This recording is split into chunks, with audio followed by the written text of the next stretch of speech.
He's sizing you up. Can you feel it? Look at him. Is this what you always do? You're just like... Not quite. I mean, I don't come out like that. But I just talked to you downstairs. I already sized you up. Yeah. And he's still Gotta here. see what's up in here. Yeah. Good vibes all around. I'll be the judge. It feels good, yeah. Thanks for doing this, Mark. Sure, man. You got a plan? Not really. Not really. What do you do, Marc Maron? What's your occupation now? When someone doesn't know what you do, when you're at customs, when someone asks you and is ignorant of the body of work, what do you say nowadays? I generally say I'm a stand-up comic still, but sometimes I just say I'm a song and dance man. That's when you were growing up. That was the dream, right? Like sometimes I've said, depending on who I'm talking to, I've said I'm an entertainer, which is ridiculous. But usually I say comic. Yeah. And then they go like, really? From what? Where would I know you from? And then it becomes a horrible interrogation back and forth. I have to take my phone out and show them clips. Look, I can honestly say the last dozen years, outside of the voice in my own head, I've probably heard your voice in my head more than any other. How's that going? A lot of Welcome to my head. I feel like you owe me money. You owe me something for the I'm psychic doing damage. It now. It's happening right now, Josh. This is what you get. Yeah, well, okay, that's fair. Do you feel like there is that intimacy when people encounter you? Do they feel like they know you on a cellular level that is uncomfortable? Yes. Some people, you have to deal with that a lot. I mean, addressing parasocial relationship is something that I'm highly aware of. You know, I mean, there are people that understand the relationship because, I know I'm candid and I know I speak, openly about a lot of stuff. And I know that people like you have a relationship with me that is relatively intimate. But I do have, 23 hours in the day without you. But that's not the meaningful part. No, I think most people that have known me for years know that it's one-sided, but I've grown to be, gracious around that. Some people, I found it a little odd during the pandemic when I was doing a lot of Instagram lives, where I really got the sense that there were people that thought, like, because I'm just on their phone, that we're FaceTiming. Right. And nope. And it could get a little weird sometimes. So I've grown to be careful around that stuff, and also to try to maintain some boundaries, there's people in here that when you do Instagram lives, it got to a point where I knew some of the people who would show up every day. And, Monica's here, which is nice. And,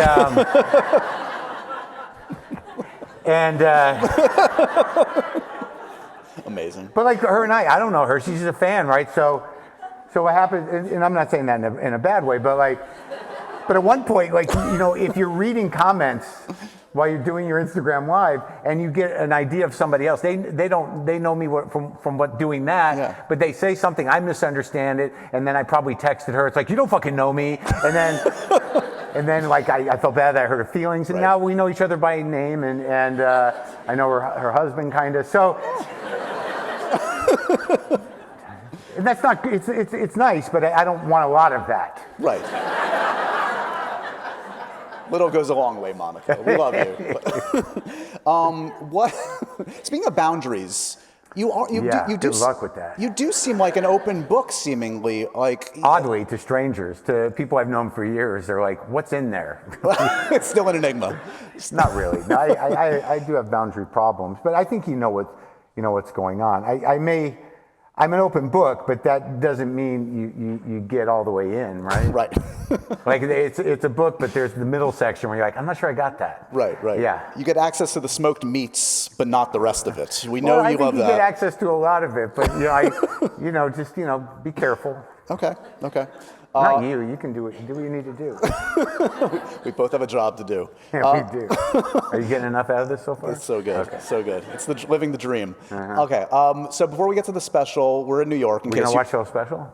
Yeah, if you want. Easier on both of us, right? Yeah, right. Turn it on. Mm-hmm. New York, an important place to you and your growth as a comedian and your career. Sure. Also, not the best times here also, right? Correct me if I'm wrong, in terms of the battles with sobriety, et cetera. how fucked up was I here? Yes, there was definitely some years where yeah, because I was in and out of sobriety for a long time. Right. But I did finally get sober for good here as well. Oh, okay. Right. But when I first moved here in '89 from Boston, I don't think I was quite sober yet. But, wait, there's... Now we're getting somewhere, yeah? Okay, we have time. Well, I just remember, like, I was down on the Lower East Side, you know, on Second between A and B in 1989. And I was sober for about a year, and it was like this, there's a whole heroin operation down there. You know, it was crazy. Like, they had the whole street under control. They had guys on each side, and there was a doorway right next to where I lived, where junkies would line up like it was a movie theater to score bags of dope. And I used to see it and I'd be like, God, that is so sad that these guys are, you know, tethered to this horrible drug. And I'd see the same people every day. But it is kind of funny to see, you know, 20 junkies dispersed like nothing's happening. If the guy whistles at the end of the street and they're like, oh, I'm just hanging out, you know. So, but the point being, like, you know, so I watched that for like a year and a half as a sober person. And then at some point the day came where I'm like, I wonder what's in that doorway. So it didn't take, but no, you know, it was a vomit-filled evening. But I tried.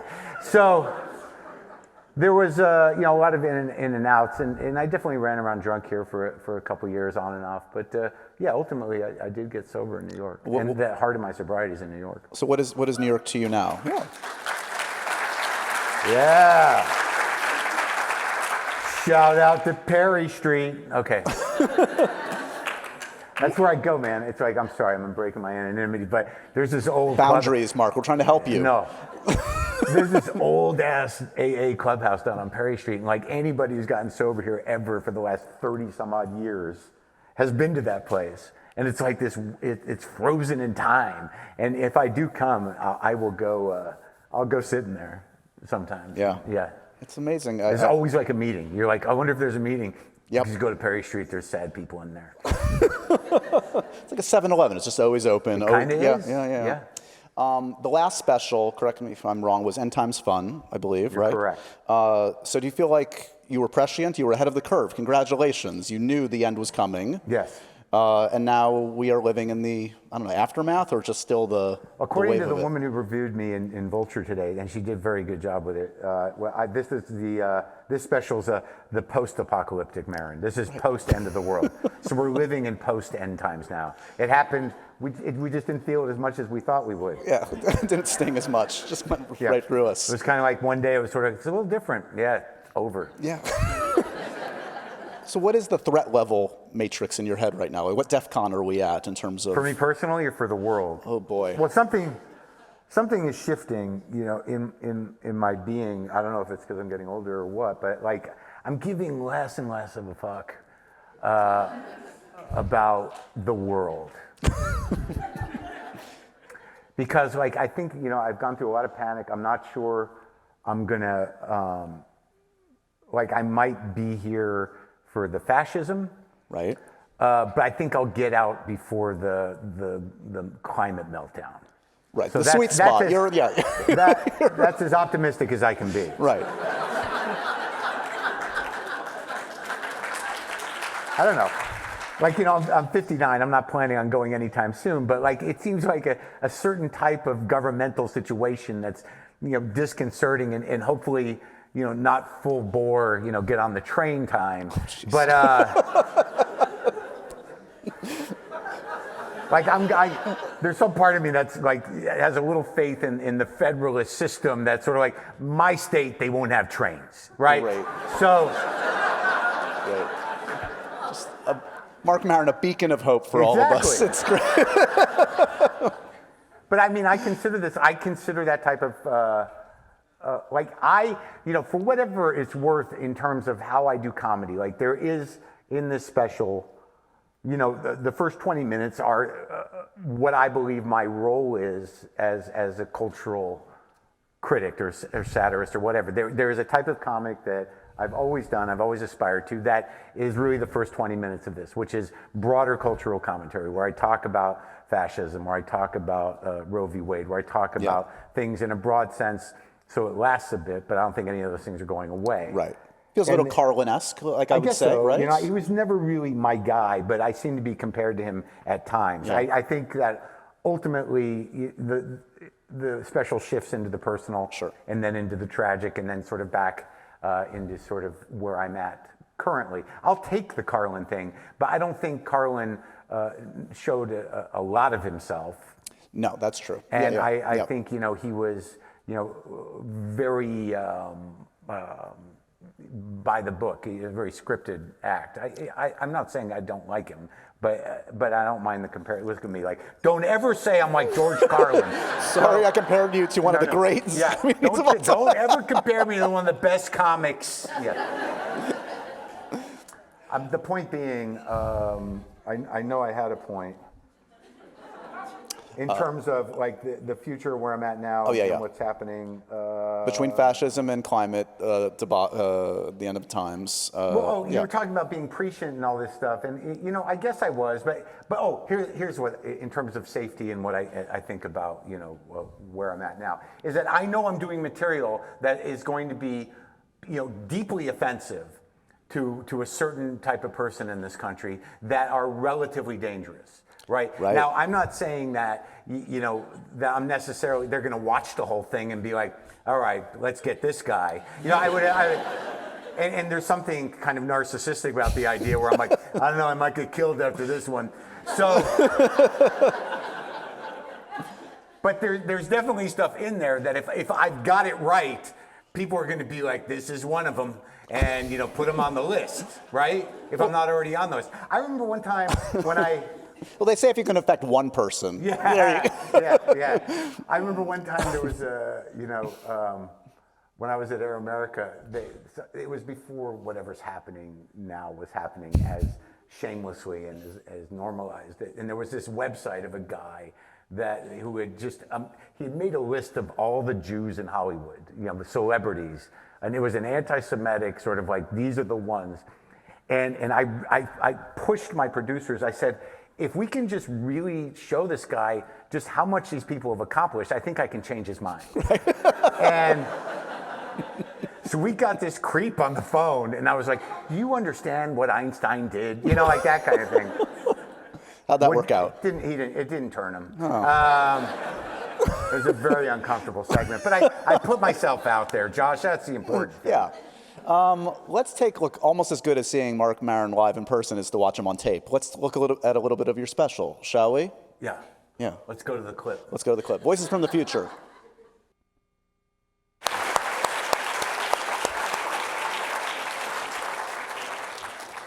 All I was thinking about was like, was it a good choice to wear the old style pants? Like, I don't know if you noticed that. Those are jeans cut like they used to cut them, like at the appropriate place. Right. Doesn't matter. No, it does. We're here for you. All I know is I wasn't wearing a vest this time, thank God. Way back when, did you try different personas, different approaches to comedy? You're assuming like I had much more control over my performances. There was no like suspender Mark, there was no like Gallagher with a watermelon Mark, there was no prop comic Mark. You know, there definitely wasn't those. But it's odd because I've watched, you know, over the years, I think my first TV shots were in like 89, Evening at the Improv, and I did a couple of those in 89, 91, and maybe Caroline's Comedy Hour. There's a lot of basic cable that needed to be filled with short stand-up sets. Right. And in 89, I'd only been doing stand-up professionally maybe about a year and a half, but I'd been at it for a few years. So when I watch that, I can see myself still. Like, there were times where I was angry, and I think if there was a spectrum, there was a period where I thought that my premature bitterness was not appealing necessarily, but I really thought when I was in New York in the late 80s or whenever it was, mid 90s, and I was down there at Luna Lounge, you know, yelling about this or that I really thought that like I was speaking for everyone. And if you didn't think I was speaking for you, you just have to go deeper. That everybody is got to be as mad and and self-centered and as immature as me, and that I'm backloading that, but they aren't, and so it wasn't so much personas; they were all manifestations of. I think my what I'm getting at is that my sense of self was never that well structured, because of how I was parented. So. So I kind of had to put it together on my own. Right. It's true, and I figured this out later. So these were really all attempts at being myself. I don't think I ever got into stand-up to entertain people. I thought there was a way to get at some sort of truth up there, and that if you could figure it out, you could be exactly who you are. It's a weird perception, but oddly, my friend Tom Sharpling, I did a show the other night, and he said to me. He said, this special is really as close to who you are as I've ever seen it, as close to who you are when we're just talking. And I'm like, I finally did it. I found myself.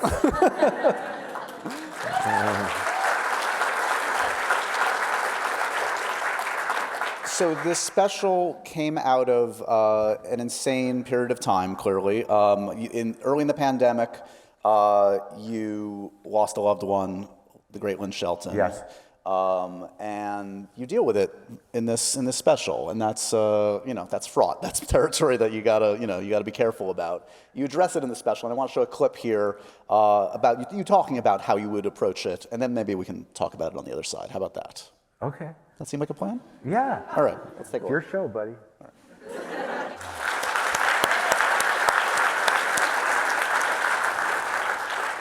That's what's a different angle in the trailer. Oh, really? You're just Me noticing doing, that? I'm Marc Maron, I'm a comedian, right? It was a different angle in the trailer. The timing was better on the trailer. It's not too late. What? It is too late.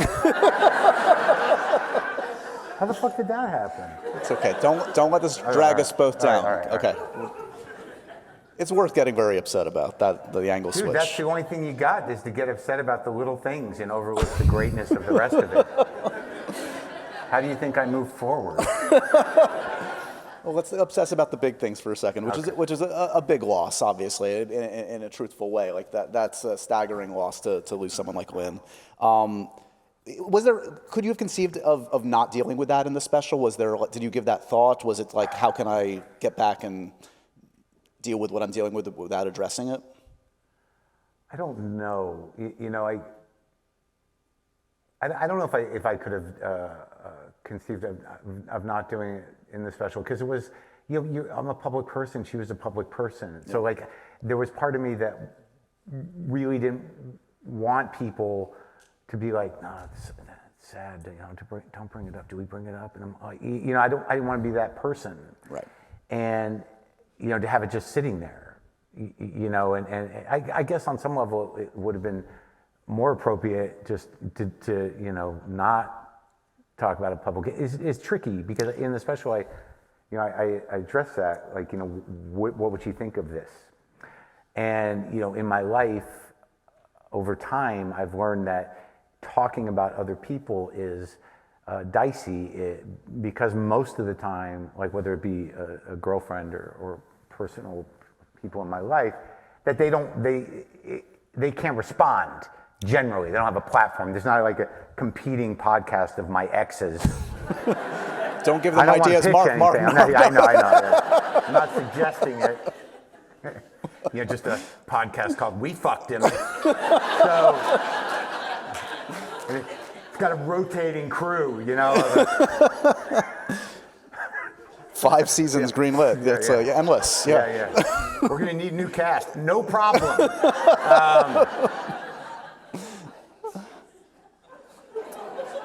But Lynn's dead, and like she certainly can't engage with how I handle it. And I also think about her family, who I don't really know that well, because we weren't together publicly long enough for us to really establish it. So I don't know, man. When I talked about it on the podcast, like days after, like that was the hardest choice. Is that it was some weird commitment to the honesty of whatever the podcast was. Like Brendan and I, my producer, the understanding we had, the only understanding we had at the beginning of the thing was that we were going to do a new episode, every Monday and Thursday, no matter what. And we have. It's odd. We're weird, but we do it. There's no vacations with him and I. You're welcome.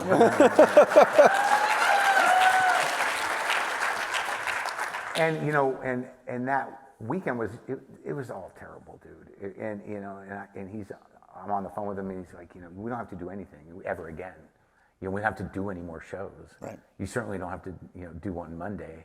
And I was like, but this is the real shit here.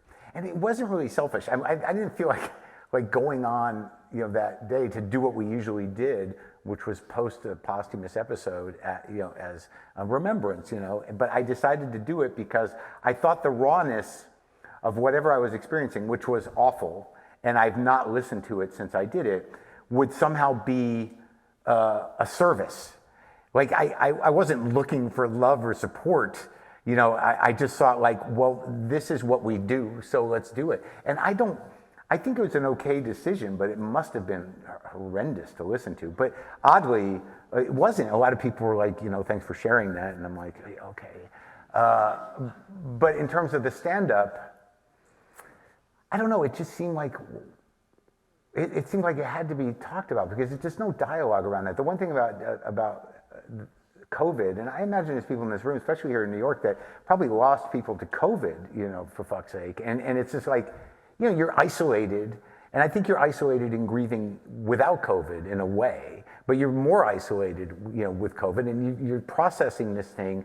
There's nothing more human than dying. And there's really nothing more human than experiencing grief among other people. But everyone's so terrified to die that the conversation around grief is just sort of like, don't remind me. So, right. Really, and I think that's the core of it, right? Yeah. Don't remind me of my own mortality. That's right. Yes. So, I thought, well, this is not, I'm not choosing to do what I did around that as this will be a great entertaining thing for people. I think there was a way to process it, publicly with enough heart and ultimately the humor caught up. But I thought again that sharing this in a way, and I've said it before in interviews, that the reason that I gravitated towards comedy when I was younger was that these guys were able to take almost anything and make it, emotionally, intellectually, and humorously manageable. Yeah. I mean, that's the gift of it, is that are you terrified? Are you angry? Are you sad? Are you lost? Well, here's a little funny to shine a little light on that and compartmentalize it in your brain in a different way. So that was the gift, right? That's the gift. So but beside that, it wasn't like I was sitting here like, I'm here to help the world. It was like, I'm going to have to address this somehow. And for the first, few times, because I write on stage where it's a process with me. And people who witness that, once I'm doing theaters, it's already in some sort of shape. But the shows I was doing were like 2 hours long, some of them. But at the beginning, when we came out of the pandemic and I started working on this stuff, I was doing a residency at a small black box theater, which is why the idea of it keeps coming up.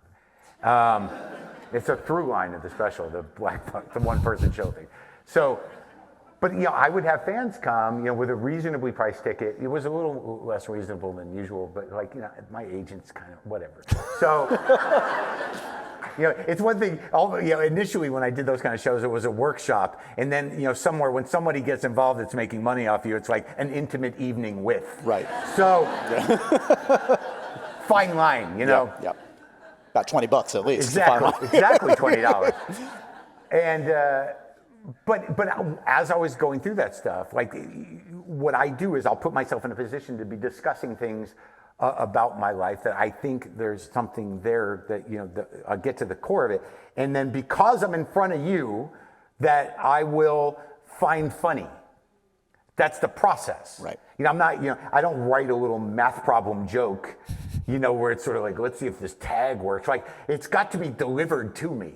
So, during that process, I was crying. I couldn't handle it, talking about it. But I knew because of Instagram Live and some other things that The fans that were there for that. And the process of discussing loss in and of itself is cathartic for people. So that was like there's that point, that horrendously beautiful joke about visiting her body, which is it's horrendous, but it's beautiful. Yeah. Like when I finally released the tension with the punchline, I would look at audiences, and some of them were like, "No, why'd you have to ruin the nice sad thing?" We were so close. We really were. We were right there at the emotional. And it was like, no. Yeah. So, but the process unfolded in that. I think that most of the stuff that I did around it, like the hummingbird thing, in and of itself, which is a real thing, because when you're shattered in grief, you're looking for continuity, even if it's kind of mystical or spiritual, whatever. So it was a real thing to believe that her energy, she was now a hummingbird. So that in of itself is a beautiful sentiment, and it's kind of sad, but it could operate on its own as a story one would tell publicly, and people would be like, but then when I found certain ways to call back the birds in a comedic way, you don't lose the poignancy of it, but you add this other layer, so there's this odd balance that starts to happen. But in retrospect, I start to think Mark, are you really emotionally dealing with any of this shit? I don't know. I believe I am, and certainly with the grief I am, because the bottom line about comedy is it's a good way to keep people the fuck out. You know what I mean? It's a good way to hijack emotions and kind of take them in another direction or throw them off to somebody else and just kind of divert the experience of full feeling. So I don't know. But it's still in there. Everything you just said is exactly that. It's I'm just it's trying there. to dismantle it publicly and make myself doubt my work. It's okay. Go ahead. That's right. I want to talk a little bit about acting and the podcast and how they kind of interact, because it feels like, whether by design or not, you've had this amazing seat at an acting class for the last dozen years. 1 second. The other thing is... I'll just go. Let me know when you're ready for me, okay? Yeah. I will.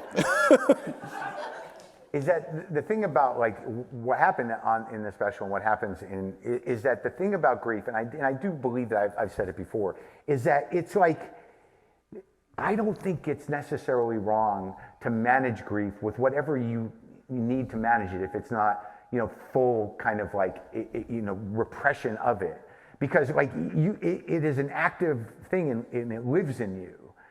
So once you experience it, you have to regulate it somehow. And I believe that is sort of what's going on up there. And I think it's much better than stuffing it all, but to sort of let it happen. Like just the other night, man. I mean, I don't know why. I was in the hotel the night before last, and I was going over, that last day I had with her, and I was going over it beat by beat. I couldn't stop it. And I think there's some investigation of what happened that day. There's no whys or anything, but your brain will do it, and you just have to let it happen, and cry or whatever you need to do, as long as it's not what did I do wrong? What could I have done? Anyway. Well, no, I mean it's also there's also this bullshit thing of closure. It's not like you've just dealt with this and it's over now. Closure is death. Right. The closure's coming, man. Yeah. It's everything else is integration. Yeah. Yeah. Acting. Yes. Give me one concrete acting tip you've gotten from just interacting with these greats over the last dozen years. Do you actively try to absorb? Well, yeah. something? Once I started acting, I was clearly asking all of them. Yeah, I noticed. Yeah. I'm just starting with this thing. So give me, I was talking to Paul Dano about animal work, right. But more, which is just something I knew from college. Do you do animal work? And he was like, I do a little bit. I'm like, oh, really? Yeah. Jackpot. Yeah. But I'm not going to do animal work. I mean, now's the time. It's not going to happen for me. I get it, But I think that like the truth is like half of these actors between you and me, they're just getting away with something. Seriously. I mean, you know, either you got it or you don't. You know what I mean? And a lot of them, you know, get a knack for it. And I think that when you're talking especially like kind of movie star stuff, you know, I think that like 85% of it is just natural talent. And you don't know why someone fits on a screen. And these guys, they learn how to do a thing and whatever. The deeper actors, like, you know, when you talk to them, they can't really explain anything. Right. You know what I mean? They're not acting teachers because they made it. So. Ouch, but true. Yeah. So they don't know exactly what it is. There's no system, but some of them do. They do have things they do, and sometimes they'll tell me what they are. But most of it just seemed like, you know, be present, listen. You know, some people are into making choices, which I think is smart. To make choices before you enter a scene. Don't just be there sort of like, I got no plan, you know.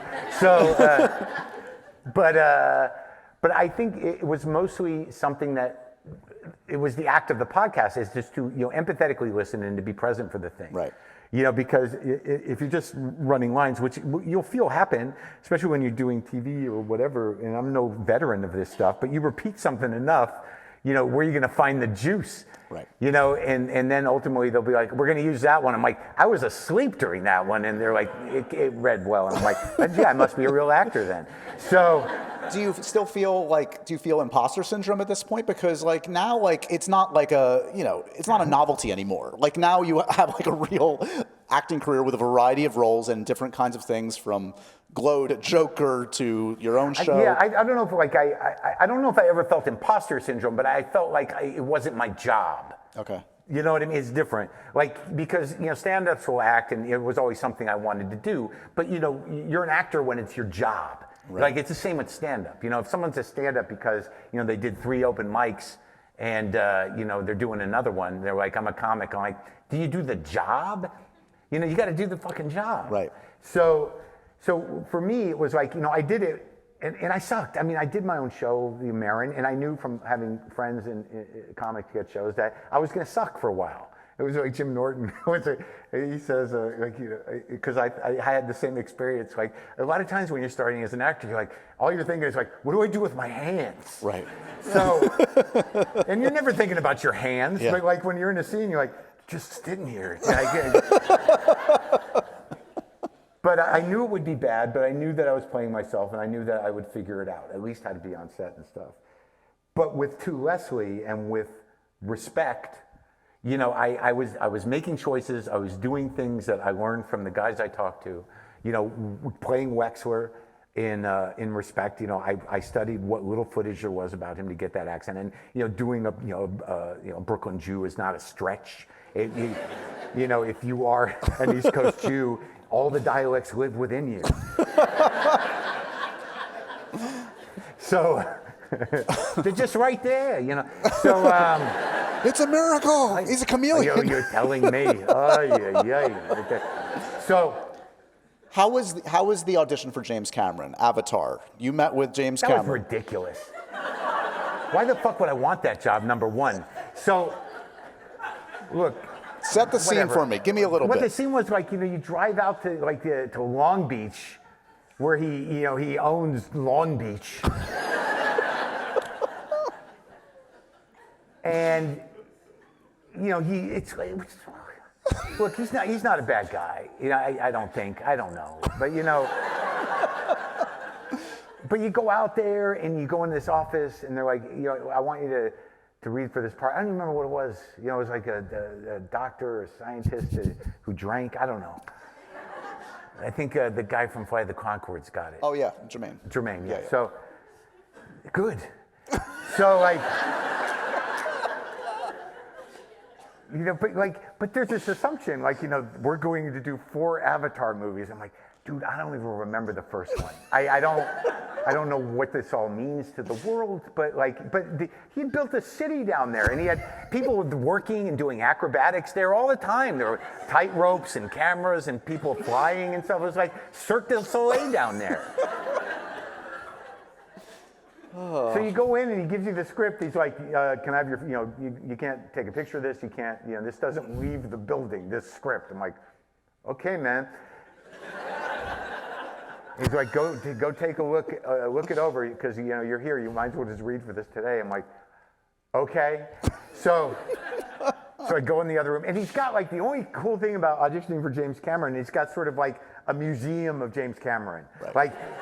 There's a room there where you could see the Titanic model and some other stuff from the other movies. Big fan. Yeah. And you're like, this is kind of cool. So that was how you did the thing. All right.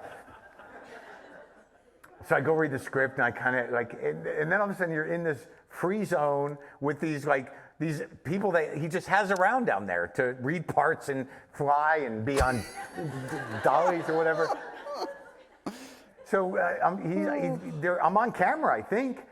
And, I got a picture, whatever the fuck it is, a boat or whatever, and then there's other people around. So I'm just in the middle of this thing I'm totally untethered. I have no sense of character. I don't know really what's happening around me other than there are several, just unidentified actor people and acrobats around me. And you didn't get the part. Shocking. You knew so much. Thank God. Because, my agent, here's the fucked up thing about me and acting. It's I don't like being away from home. It's not my bag. If you want to act, these guys are sort of I got to go to Morocco for 6 months. I'm like, I'm out. You know what? I'm out. Yeah. I got anxious just thinking about being there a week. Right. What am I going to eat? Right. So, but that was the thing, because you go down there and you're almost in a contract when you go down there. And my agent, who's an old timer at that time, that guy, he's quit being an agent, but he was great. He's like, you're probably going to go to New Zealand for 4 years. And I'm like, or whatever the fuck it was, some ridiculous amount of time. You're going to have to go to New Zealand, for a while. Yeah. And I'm like, it's not happening. And I have no problem with it. I had nothing invested in it other than the experience of all right, I'll go take the meeting. Right. And then he sent me a box of cigars because he didn't cast me. And I'm like, that's okay, that's nice. That's a win, yeah. It's all right, I don't know, man. All right, so we're at this age, I'm I have no problem saying no. Seriously. So we're going to cross James Cameron off the list of filmmakers right now. Yeah. Speaking of filmmakers, okay, here's a geeky... But how much was Jermaine even in it? Not that much. Not that much. I would have had to go to New Zealand for a year. You'd still be there. And people would be like, I didn't... Were you in it? Right.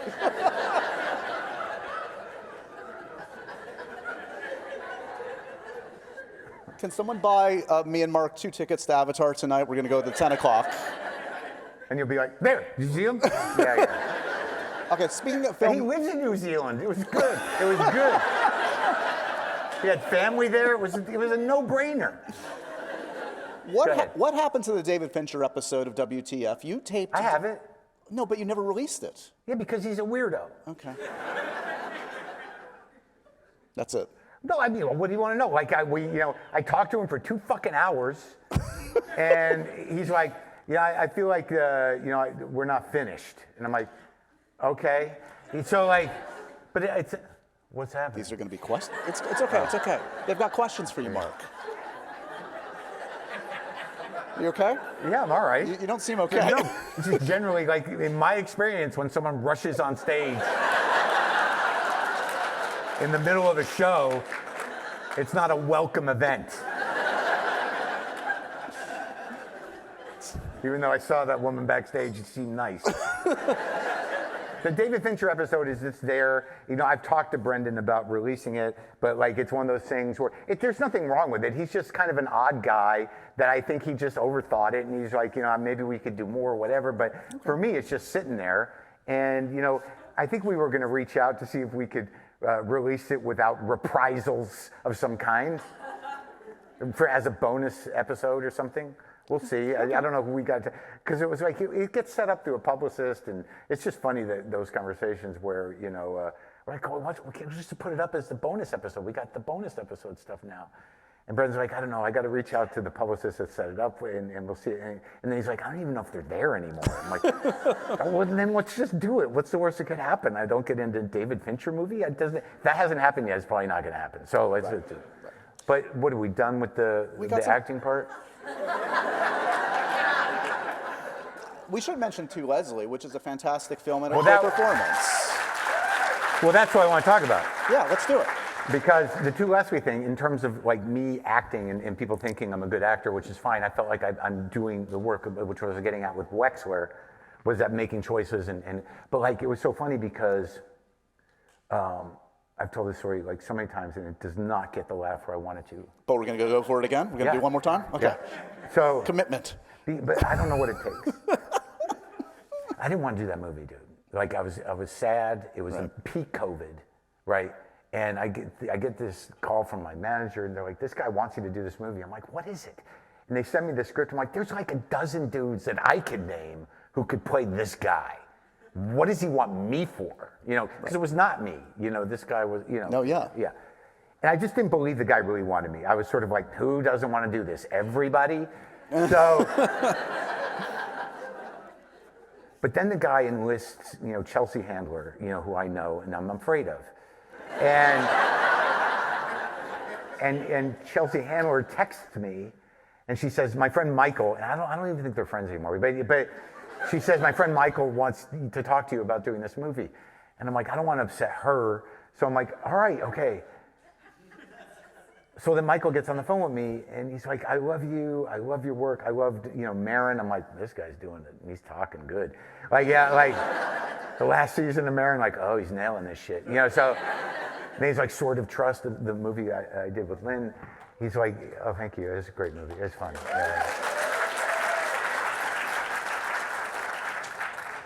Yeah, it was something. And he's like, I want you to do this. And I'm like, all right, but I can't do an accent, man. He's like, don't worry about the accent. I'm like, are you sure? He's like, yeah, I just want you to do the part. I'm like, okay. And then like I sat with it and I realized like, you know, if I'm going to do this acting thing, dude, you're going to have to try to do an accent, you know. And I just interviewed James Caan, and because of that, you know, I'd watched all his old shit. And there's an old-ass James Caan movie called Rain People, which was Coppola's first movie that not many people have seen. And he plays like a mentally disabled person with an accent, and it was not easy going. So. And then I realized there's plenty of people you see do accents, and you're like, not great, but still not a bad performance, right? Right. So I'm like, well, fuck it, I'm going to do this accent. So I didn't know how to do it. So we get hold of a dialect coach, who's a real good one, and she says, all right, there's not really a Texan accent. I'm like, I grew up in New Mexico, and you're wrong. So, but she said, there's a lot of different dialects. She goes, we're going to do Lubbock. And I'm like, okay. And I'm going to send you some video, and I'll send you phonetics to break down how you say things. And you'll watch the videos, and here's a key to how to say things. And I'm like, great, there's videos to be, you know, that'll teach me how to speak Lubbock. Yeah. And these videos were just like weird, like not even interviews that were televised of Mac Davis. See, a few people, the right people laughed because they remember, most people have no point of reference for Mac Davis unless you have a certain age. So Mac Davis was this singer and songwriter and actor. He was in North Dallas 40 with Nick Nolte. Sure. He wrote, I think, In the Ghetto for Elvis. And he was sort of a popular singer in the 70s. Like he had a big hit with Baby, Baby, Don't Get Hooked on Me. Okay. Great, yeah. So my dad had the 8-track in the car, but to me, that's like the weirdest like, how do you fucking decide? Like, you know, she decided, like, there's only one place to go for the Lubbock. Obviously. Classic Lubbock. Got to pull those Mac Davis interviews, you know, for like the Grammy Awards, you know, whatever. So, but that's that story. So I tried it, and I think I did all right. And I had no idea this thing was going to get this much attention, right? I thought, like, maybe no one will see it, and you know, I had nothing Do you feel like a pawn in this media game, Mark? Because you were just trying to spread the good word of a lovely performance from your friend, fuck Andrea. Fuck the Academy, and fuck the consultants that run these campaigns. It was all a divide and conquer rigged thing to draw attention that they fucking failed. Right. So fuck them. But and then the Academy was like, I don't know what we do. What do we do? There's optics around this, and so they, if you want to fix something around the voting on social media, just fix it for next time. Don't, Andrea Riseborough, and I've said all this already. It doesn't matter. I've said it all already. She is not the kind of actress that gives a fuck about this shit. And then she's now all of a sudden the one. She gets this beautiful thing, and it's so toxic and loaded, and it's just sort of like she didn't want anything to do with this. Yeah. But she deserves it. The good side is. And I'll be honest, I watch a ton of movies. It slipped by me, and now I've seen it, and I know. It didn't slip by you. There was nowhere to see it. Yeah. Well, literally. I mean, I had to see it at a screening. So, but all I know is that in the big picture, I know that I watched myself in that movie, and I'm like, I did a good job. I did all right. I'm happy with it. I have no problems. I could have made a couple choices differently, but nobody knows that. So anything that comes back to me, I'm like, all I'm thinking is thank God I didn't suck, because if I'd gotten this much attention and I sucked, I don't know if I could live with it. Let's run through some wonderful questions from our audience. You ready? And whoever's reporting for whatever, you don't have to re-quote me about the two Leslie thing. And then Maron said. So, okay. Mark, how many cats is too many? The one and three, which I have. That's the limit. Point? Yeah. No, my ex-girlfriend Sarah had 9. It was a little rough. They were all feral. That was crazy. She's okay. Andrea wants to know, how do you prepare for your interviews? They seem so organic. Well, I'm selfishly curious about this because this is what I do too. What's in front of you? Are there a lot of notes? Do you do a lot of prep? What's the balance? What do you? No, I try to, as time went on, I tried to at least, watch the thing they were there to plug. Yeah. Because a lot of times, they know it's a career, it's a broad interview. They know it's long form. They know what they're getting into. But I find that sometimes, people, maybe I don't know them that well or don't know their stuff that well, but it's a good way to sort of lube up the conversation when you're like, yeah, I watched the new thing, and blah, blah, blah, blah, blah, and they're like, ah, and then you're like, then you're in, So, but ultimately, I don't prepare other than get a sense of who I think the person is. Right. So. And usually I'm kind of off, but it all depends on my feelings for the person, and then after I see their work. A lot of times I'm introduced to people because I've agreed to talk to them, which is great because everything's really kind of fresh, and sometimes I'm amazed that I didn't know more about them. So it's really about getting a sense of who they are, and then somehow or another there's some weird thing in my brain that right up until they come over, there'll be some weird key or some weird thing that I'll be like, oh, that's the portal into where I'm gonna, figure it all out. And it changes for every person, but usually there's this sort of this moment that I engage with personally in my mind, and I can see a conversation unfolding from it. So I hope that helps you. Yeah. Is Albert Brooks the one that said no the most? I feel like he's the white whale right now. Well, but after a certain point, it's fuck it. If you don't want to do it, you don't want to do it. What am I going to do? I can't. Well, I don't know what his problem is. And I've seen him a couple of times. Right. He came up to me at fucking Gary Shandling's memorial, which was hilarious. Relax. Kevin Nealon has never been funny. Go find that. Oh my God, hilarious. So, but it was a big, beautiful thing, and I sat next to a very fragile seeming Tom Petty with his translucent hand skin. So,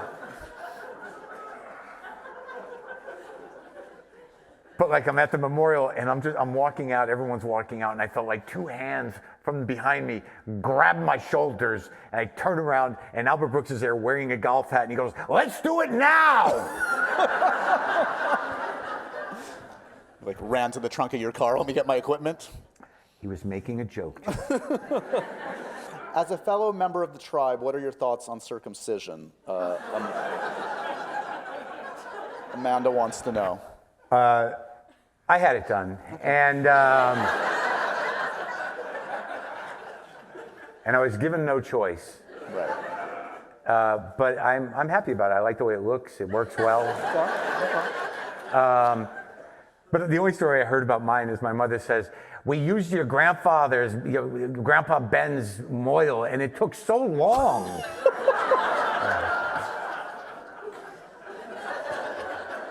Maybe that's why I'm like I am. I think it's multi-factor. Yeah. Brian wants to know, what are you eating during this trip to NYC? Well, I'm trying to stay with the no meat thing. Like, so what did I eat? Brendan and I went to that dirt candy place. Oh, okay. Wow. Yeah? Yeah. Okay, I'll put it on my Because a lot of list. times, like fancy vegan or vegetarian food, it seems like it's it's missing a component. Right. Right. Like it's trying to be something it can't, and you're sort of like, it'd be nice if this was meat. Yep. So. Right.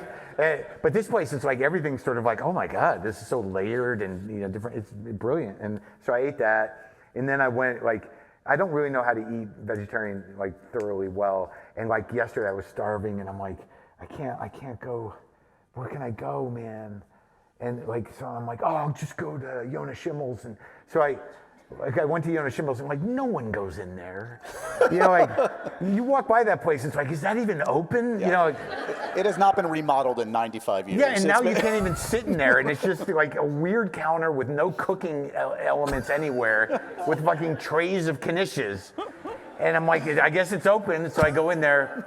I got a sweet potato knish and then a red cabbage knish, and the guy goes, you want them hot? And I'm like, yeah. And I just see him stick them in a microwave. I'm like, all right, sorry. So I'm like, that's enough with the heat. And I just stood there on Allen Street in the park, and I just shoved 2 knishes into my face. Wow. And then I went to Whole Foods, and there were 2 guys in there. This is the fucking beautiful New York thing. At Whole Foods, I go in there and I sit at a table. I have coffee because I'm trying to read Tim Blake Nelson's new book. And because I had him on and I hadn't finished it yet, and I felt bad about it, but it's better off that I didn't finish it because I couldn't spoil it. So there's these 2 guys who recognize me, but they're just sitting there drinking glasses of water at the coffee shop at Whole Foods. And I had a bottle of water. He's in there Dave, have you tried the water here? And I'm like, what are you talking about? And I got a spigot, and they're like, it's the best water in New York. And I'm like, what are you talking about? He's like, that spigot is triple filtered and you get sparkling too. And they're like, that's all we come for. We don't even get coffee. And I'm like, do you have to pay for it? Like, no, you just get it. And I'm like, so you guys just come here to drink water? It's like, yeah. And I was like, this is fucking such a New York trip. Beautiful. I had the water. It's great water. It's sparkling water right there. You can just have it. They were right, is what I'm saying. Yeah, no. What was the question? I don't know. What am I eating? You're eating. Oh, yeah. So I ate that, and then today I went to Mogador and had some stuff. And then tomorrow, oh, God, tomorrow I'll go to, somehow or another, I was going to have dinner with Lipsight, right? And I ran into Kate Berlant on the street yesterday, and she invited me to her show. And the last night is tonight. So, and she's like, you got to come to my show. And I'm like, okay. And she's like, Bruce Wagner is flying out tomorrow to come to my show. And I'm like, Bruce Wagner's going to be here? And Bruce Wagner's a trip, man. So so now somehow or another, I'm going to dinner with Bruce Wagner and Sam Lipsight tomorrow at that weird culty Indian vegetarian place down, the one down on Thompson, Ananda or something. Have you been there? I've been there once with Sarah because she was a vegetarian, but it's definitely a front of some cult. And I thought Bruce is gonna love this. So I'm looking forward to that. And don't show up. No. Monica. I had a guy do that from Instagram. It was so tragic in a way. For you or for him or both? It's just I must have been on Instagram. I said, I'm going to go hike with my friend Dan now. And I'm hiking with Dan, but I knew this guy. Boundaries, Mark. Well, he was a yoga teacher I had. So years ago, and me and Dan are just hiking up this hill, and I hear this guy huffing up behind me like, Mark! And I'm like, Joe? He's like, yeah, I saw you were hiking, so I thought I'd join you. Is that okay? I guess it is. But I had to tell Joe, slightly inappropriate, Joe. Let's end with this from John B. What do we got to end? What's going on? I'm up. Okay, hey, we'll keep going. I was punchy and now I'm up. Just get on with it. Let's do it. What, do you have a time limit on your podcast? I want to be respectful of your busy schedule eating all the meats and food of New York. It's fucking like 8:30. Right, I mean, I got to eat and I got to sleep. I don't you know guys what have anywhere to go? We're good? Okay. A couple of people are like, I've kind of had enough. It's late. Rwanda wants to know, Mark, would you ever consider doing... I thought there was going to be a question about Rwanda. I'm like, maybe we should stop. Rwanda wants to know, Mark, would you ever consider doing a film on your life story? Obviously, you mind material on the TV show, but... would that be a good movie? I don't know. I'm asking that seriously. I don't know if it would be. You know, I don't know. Stephen Fine Arts, the guy who directed this special, who did a great job, he's been making a documentary on me for like 2 years now. Like he's been. Oh, really? Yeah. So maybe that'll help you with. Maybe that'll will be enough. Like, I don't know. It started with him. I just think it's going to be interesting to see how you develop your new hour post-COVID and after Lynn passed away, and now it's like it's open-ended. And he's just going to be with you for life. I guess he's got. And then like, well, you got this gig. I'm like, I guess you should direct the special. You're here, so. What happened? Have you returned to the script that you and Lynn were working on together? Have you considered going back to it? Yeah, some guy keeps bothering me about that, and like a friend of hers, and I sent a draft. The odd thing, the truth of the matter about that script, the story is good, but it's heavy, dude, and it deals with somebody in the script who dies of cancer, and oddly, there are moments in the script that were frighteningly similar to what Lynn went through that last week, and it's too fucked up and weird for me to deal with in that way, and because I don't know what that means for mysticism, but whatever. So, but the thing is like that script oddly served, and this is, I think I can say it like. She wanted to make a movie with me, which ultimately became sort of trust because we never finished the script. But that script was how we built our relationship, was meeting to write. So like that script over the years just became this thing we never finished, but we were able to spend all this time together. And so it really represents that more than it does, a movie.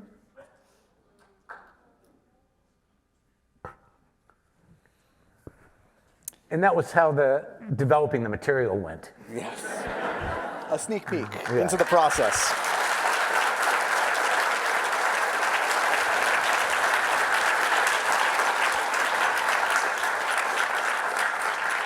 Well, then I am going to end back down again. No, he's back. He's back, guys. Don't worry. It's a gift. Do you have John B. wants to know, and this is a good one to close out. Do you have a good sense for how cool everyone in this audience thinks you are, Mark?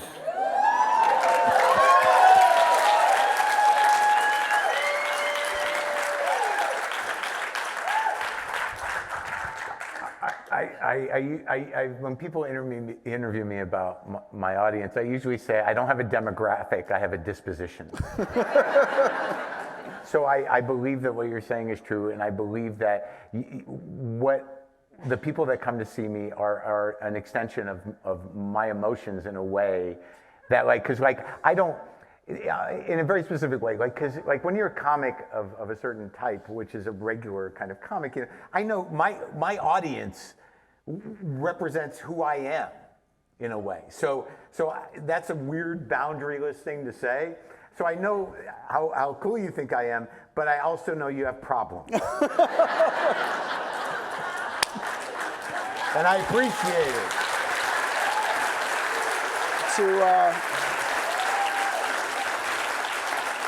To paraphrase your own podcast, how do we do, Mark? Are we good?